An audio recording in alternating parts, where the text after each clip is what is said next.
Ja już ci padała, że jest gadżeciara. I powiedz mi, to marka ze szatnie? Co ty byś chciała na to jakiś płaszcz dostać?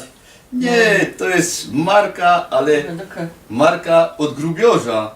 Jak się szło na szychta, No, to jak żeś szedł z Badehausu, to żeś zawsze musiał do markowni iść. Tam zawsze była taka gryf, no działka, a tyś musiał wyrecytować swój numer. Tu akurat 4820, nie? Bo No. to po chłopsku jest powiedziane, bo baba jakby przyszła, to powiedziała 4820, a chłop zawsze go do 4820.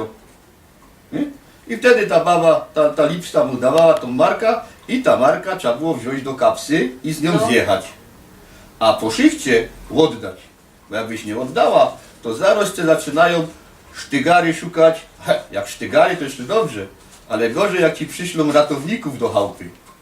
aha, czyli ta marka to był dowód twojej obecności Na grubie. na grubie i jak łony nie było, toś ty był na To dole. znaczy, że byłeś na dole. I też dlatego jest z takiego metalu, a ta jest nawet jeszcze emaliowano, żeby nie uległa zniszczeniu. Bo jakby cię zasuło na grubie, to ino czasami po tej marce cię mogli rozpoznać.